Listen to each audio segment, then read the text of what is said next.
Здравствуйте все! Добро пожаловать на канал Магия Песка.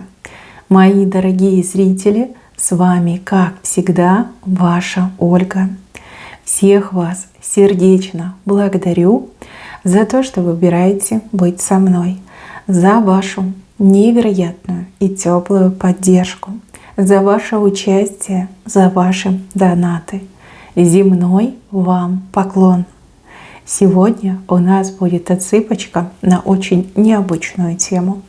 Мы с вами посмотрим, кого из-за вас разрывает на запчасти, кто из-за вас очень сильно эмоционирует. Посмотрим и кто, и по какому поводу. Если не боитесь и хотите узнать правду, пожалуйста, присоединяйтесь. Загадайте на себя, так и спросите, кого из-за меня разрывает, либо кто очень сильно эмоционирует по моему поводу. Ну и давайте узнаем, кто, что, зачем, от чего, почему. Все, что песочек нам покажет. Я прошу высшей силы дать мне возможность ответить на все ваши вопросы и послать для вас только самую важную, нужную и полезную информацию.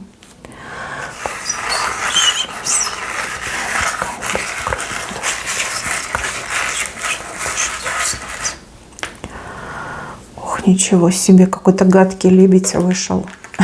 Лебедиха. Не знаю, как женщина-лебедь будет. Ну, лебедь — это мужчина, да, или это общее название.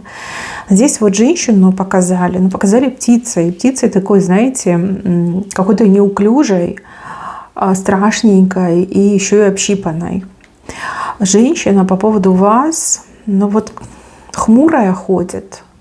Иногда слезы льет, иногда в проклятиях, да, вот прям может разразиться по поводу вас. Женщину эту съедает зависть. И эта женщина стоит у вас по правую руку. То есть, ну, вы точно ее знаете, вы точно с ней общаетесь, либо точно с ней конфликтуете. Зависть страшнейшая, страшнее не придумаешь. Вот женщина никак смириться не может. Почему вас все любят и уважают, а ее нет? Ведь она же лучше, ведь она же такая замечательная, она же он. Лебедь, да, принцесса-лебедь. Эта женщина тут и копировала вас, и пародировала вас, и под вас пыталась полностью, вот как влиться, да, в вашу роль, да, вами стать, вот вашей тенью, вашим дубликатом, и так я могу сказать. У кого-то из вас, из моих дорогих зрителей, были с этой женщиной разногласия в личной жизни, либо на работе были разногласия. Может быть, она пыталась с вами соперничать, на работе соперничать, либо за одного мужчину соперничать. И, в общем, она по всем статьям проиграла. Проиграла, но не смирилась. Она считает, что вы колдуете. Она считает, что за вами там чуть ли не это, с рогами и с хвостом, значит, стоит создание, да, которое вам помогает. И сама вы исчадие ада. Что все, что у вас есть, досталось вам нечестным путем. Что вот вы какая-то хитрая, ушлая, что вы вот всего добиваетесь, потому что вы такая лебезите перед всеми. Ну, в общем, тут, если разбираться, если копнуть, целый такой километровый список претензий к вам. Но вот все, что она вам предъявляет, на самом деле это она, это ее суть, да, она вам свое приписывает. Вот мне идет, что она прогнивший человек. И каждый ваш успех, а вы ведь успешная женщина, вы красивая, вы яркая, действительно люди вас любят, очень хорошо к вам относятся. Вот каждое достижение, каждый успех, каждая ваша победа ею лично воспринимается как разрыв сердца, да, разрыв селезенки, всех органов сразу. Вот как будто бы каждый раз, когда вы побеждаете, как земля на крышку гроба падает этой женщине. С вами как-то боролась, и что она только не делала. И заговор читала, и ритуалы проводила, и колдовала, и жертву приносила, и к каким-то колдунам ходила. И даже в какой-то храм ходила. Я не знаю, что это за храм. В общем, делала все, что могла. Ничегошеньки у нее не получилось, и от этого ее еще больше разрывает. Мне вот кажется, что она из-за вас укорачивает себе дни. Но это не потому, что вы виноваты, это потому, что она с Вовкой в голове родилась. Да? Вот идет именно такая информация. Вы всегда лучшая, ну, потому что вы такой родились, потому что зависти не имеете, потому что вы чистый человек, потому что люди не глупые, они ведь видят, у кого энергетика хорошая, с кем приятно пообщаться, кому можно довериться, кто не станет сплетничать, кто не будет там волну, да, нагонять. Вот люди же это видят, какой бы ни был человек, он все равно к солнцу тянется, к добру тянется. Вот никто не тянется к тьме, да? Никто не тянется, извините, к какашкам. Вот и все. Почему-то она решила с вами конкурировать, и почему-то она решила, что вы ей дорогу, значит, перекрыли, и тень на нее отбрасываете. И решила она вам доказать, что она лучшая. Ну, в данный момент она проигрывает. Вот птица без перьев теряет силу, теряет здоровье, теряет самообладание, да, нервная система полностью расшатана. И еще мне кажется, что эта женщина, она либо она лекарства пьет, очень много злоупотребляет. Знаете, вот люди, которые сами себе там выписывают лекарства и говорят, что я там самый больной в мире человек, и вот там жменями, да, этими флакончиками просто вот пьют его, да, потребляют как еда, там первое, второе, третье, да, это набор таблеток. Либо она пьет, допустим, алкоголь, да, то, что залечивает якобы, да, заливает тоску. Ну, надолго ее так не хватит, и судя по этой картинке, ну вот последняя перышко выпадет, и все. И конец песенки придет. Но она вас винить будет, вот на этом смертном одре будет лежать и будет вас винить, хотя вы ни в чем не виноваты. Вообще я вижу, что вы к ней как-то вот с жалостью относитесь, да, вот у вас сожаление, что она такой человек, что она сама себя доводит, и на пустом месте вот это она все там придумала, надумала, а еще и вас в чем-то обвиняет. Ну точно, вот вы с ней недавно то ли выясняли отношения, то ли где-то вы с ней схлестнулись, с этой женщиной. Так, ну, ее как бы путь уже прописан, тут уже нечего говорить. Просто не обращайте внимания и знайте, что вы тут ни при чем. Это она с Вовкой в голове. Дальше показывают мужа, чьего-то мужа. Муж либо действующий, либо бывший. Девушки, женщины, кто замужем, либо кто был замужем. Здесь мужчина, он действительно рвет не по-детски, просто вот на маленькие такие вот кусочки рвет из-за ревности. Он так вас ревнует, вы меняетесь. Но, как бы, да, все люди меняются, но вы меняетесь, вы хорошеете, вы лучше выглядите, вы в идеальной форме, вы в себе уверены, да, вы знаете, что вы делаете. Ну, то есть выглядите вот прям на миллион, понимаете, вот так вы выглядите, а его прям из-за этого разрывает, потому что он боится, что вас кто-то заберет, уведет, что такая шикарная женщина, она, ну, обязательно найдет себе любовника, либо найдет более лучшего мужчину. Если это бывший, то он, скорее всего, все надеется, что вы помиритесь, восстановитесь и опять будете вместе. И тут он видит ваши фотографии там, в соцсетях, допустим, да, либо он вас воочию наблюдает где-то на улице, рядом с вашим домом, либо когда с детьми общается. Как вы расцвели, какой у вас блеск в глазах, какая вы жизнерадостная, какая вы вот прям вся с иголочки. Он такой, блин, ну как так? Да ну что происходит? Почему на нее время не действует? Почему у других там женщины разъедаются, да, становятся такими неоприятными, за собой перестают ухаживать, а это, блин, цветет и пахнет. Что не так? Что происходит? И он так бесится из-за своей ревности, и сказать, наверное, вам особо-то ничего не может предъявить. Ну, либо вы ему такая, типа, все, успокойся. Вот. И, с другой стороны, повлиять никак на это не может. Ну, не закроет же он вас дома к батарее, там, наручниками, не пристегнет, правильно? Нет. Вот. А если еще и бывший, то какие права он имеет? Никаких прав он не имеет. И так ему плохенько, девочки, так ему плохо. Прям так плохо становится. Он смотрит на себя в зеркало, обрюший, там, с пузиком, либо с проплешиной, да, у кого-то озеро на голове. Там, выглядит не очень, да, истасканный весь. И он такой думает, да как же так, да почему она молодеет, а что она там ест? Он может, кстати, и по вашему принципу питаться, да, в надежде, что он тоже помолодеет и станет таким же привлекательным. Нет, но вы, конечно, крутая. И если это действующий муж, то он вас очень любит и очень сильно боится вас потерять. Если это бывший, то до сих пор вас любит, никак разлюбить не может, да и не собирается вас разлюбить. Он надеется, что вы к нему вернетесь. Прям не может из-за вас спать. Если вас дома нет, да он же на иголочках весь, понимаете, на нервах. Один такой комок нервов, а не мужчина. Прям бегает, дергается от телефона к окну, да, туда-сюда, туда-сюда. Вот где же она, где так долго? Вдруг она там с кем-то познакомилась, а вдруг кто-то за ней ухаживает. А не дай бог, она в кого-то влюбится и меня бросит. Боже мой, там такие страдания, там драма, понимаете, человек драму проживает. А вы хоть бы что, да? А вы живете своей жизнью и наслаждаетесь, а вы молодец, а вы умничка, вы сияете. Вот мне идет, что вы сияете.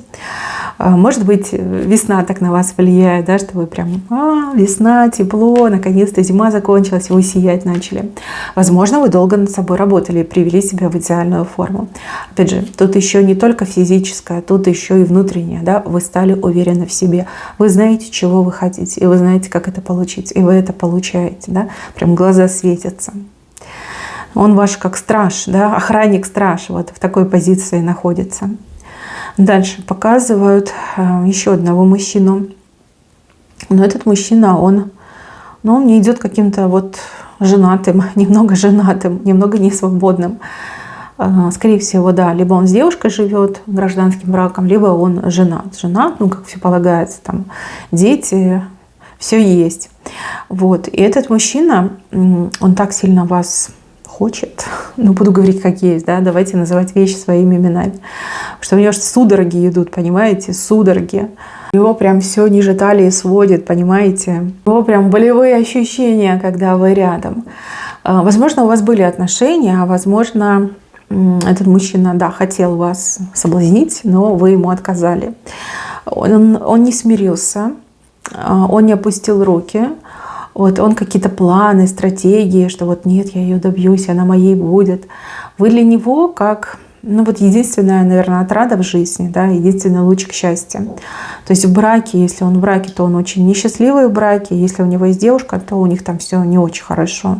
И они больше как, наверное, друзья, чем они любящие друг друга люди, да, чем пара. Может быть, у них там разные потребности, скажем так, в интимной жизни. Может быть, девушка такая, знаете, не очень яркая, да, назовем это так. Но вы, женщина, прям желание, да, ходячее желание. Вот прям покорен, сражен, с ума сходит, вот насколько сильно он вас хочет. Я не буду говорить про любовь, я ее тут не вижу, хотя ее не исключаю. Но такое сильное влечение, оно перекрывает все на свете, просто все на свете.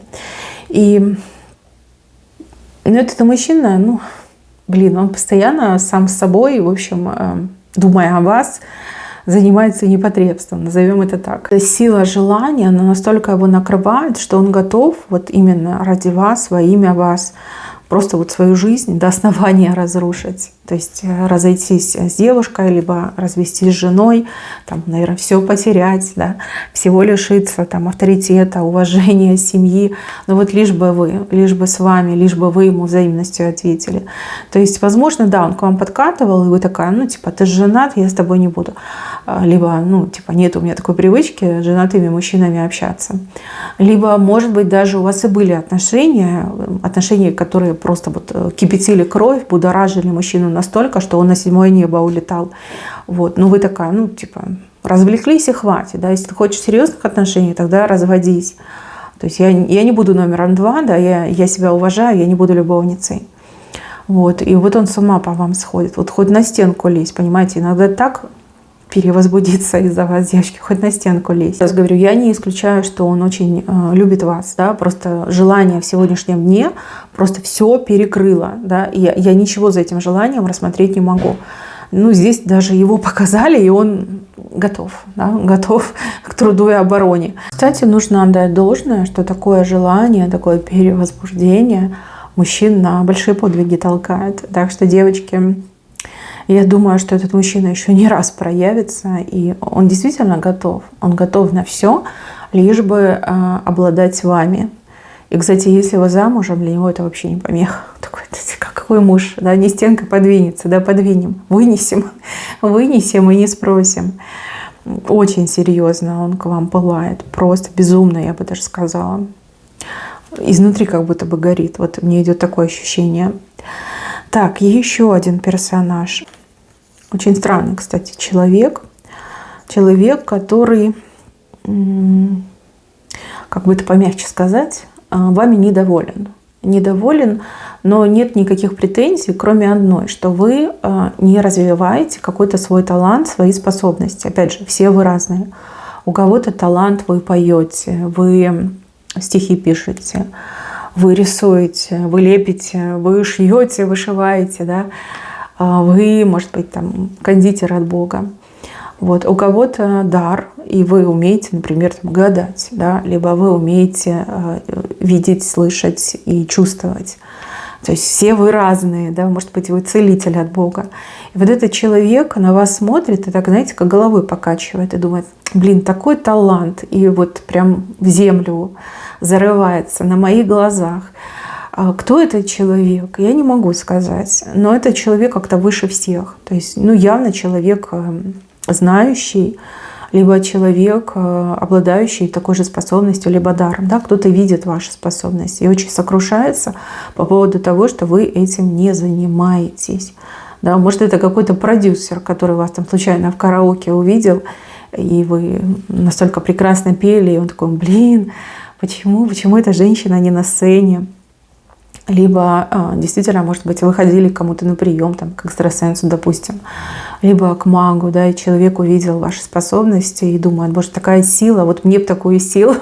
Вот, ну, сами понимаете. Могу вам точно сказать, мужчина это или женщина, но человек стоит выше, чем другие. То есть если мы говорим о таланте, то человек уже себя реализовал в своем таланте, да, и также в способностях реализовал. Вот, видя ваши способности, восхищается, не завидует, а именно восхищается и рвет этого человека на части, потому что таким талантом редко кто обладает, либо таким даром редко кто обладает. А вы, значит, себя не развиваете. Да? Вот тут больше как сокрушение, сожаление и непонимание, да, почему так происходит, там, бездарности их, там, лопатой греби, а вот человек, который действительно точно умеет и для этого рожден, он собой не занимается и не развивает. Вот именно так показано. Так, мои хорошие, на этом у меня все. Берегите себя. Всем спасибо за внимание. Всем пока-пока.